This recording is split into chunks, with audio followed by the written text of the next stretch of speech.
Hello বাচ্চারা, আজ আমরা শুনবো একটি বুদ্ধিমান ইঁদুরের গল্প নামক গল্পটি।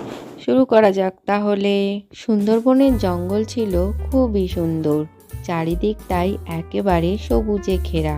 জঙ্গলটা দেখতে শান্ত হলেও এর ভেতরে কিন্তু যেন মনে হয় কোনো কিছু ভয় পেয়ে রয়েছে। সেই জঙ্গলে সমস্ত পশুরা এদিকে ওদিকে লুকিয়ে বেড়াতো। তার কারণ ছিল জঙ্গলের এক বাঘ।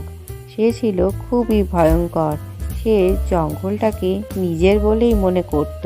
প্রত্যেক সপ্তাহেই একটি করে পশু উধাও হয়ে যেত। তার জন্য না ছিল কোনো আওয়াজ আর না ছিল কোনো চিহ্ন। জঙ্গলে তো আর একেবারেই থাকা যাচ্ছে না।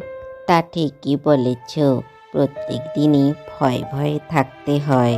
শক্তি দিয়ে তো আমরা তাকে কোনো দিনই হারাতে পারবো না। প্রতিদিনই ভয়ে ভয়ে থাকতে হয়। আজ বোধহয় আমাকে খেয়ে নিল এই কথা ভেবে। তাহলে কি আমরা জঙ্গল ছেড়ে চলে যাব? জঙ্গলের পশুরা যখন নিজেদের মধ্যে কথা বলে, তখনই সেখানে একটি ছোট ইঁদুর এসে হাজির হয়। জঙ্গল ছেড়ে আমরা কোনোদিনই কোথাও যাব না। তাহলে তুমি বলো, আমরা সবাই কি করতে পারি ওই বাঘের হাত থেকে রক্ষা পাওয়ার জন্য? শক্তি নয়, আমরা বুদ্ধি দিয়ে লড়বো। তার কথা শুনে জঙ্গলের অন্যান্য পশুরা সবাই হাসতে শুরু করে। আরে, তুই এসব কি কথা বলছিস? তুই নিজেও বিপদে পড়ে যাবি। তোমরা চিন্তা করো না, বুদ্ধির দ্বারাই আমি ওই বাঘকে জব্দ করব।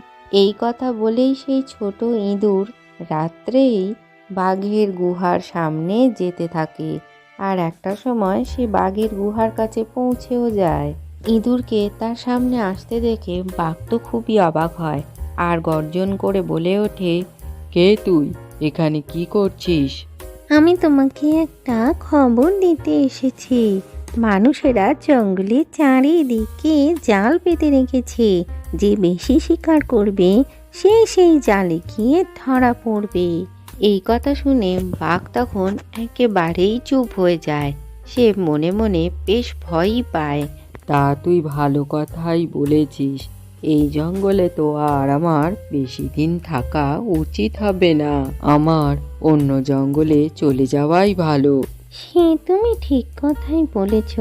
তাছাড়া এই জঙ্গলের পশুরাও তোমাকে একেবারেই পছন্দ করে না। তারাও তোমাকে মানুষের কাছে ধরিয়ে দিতে পারে। তোমার এই জঙ্গল ছেড়ে দেওয়াই ভালো। ইঁদুরের কথা মতো বাঘ ভয় পেয়ে সেই জঙ্গল ছেড়ে পালিয়ে যায়। আজকের গল্পটি থেকে কি শিখলে বাচ্চারা? বুদ্ধি আর সাহস থাকলে যে কোনো সমস্যারই সহজেই সমাধান করা যায়। ভিডিওটি ভালো লাগলে চ্যানেলটিকে লাইক ও শেয়ার করে সাবস্ক্রাইব করে দিও।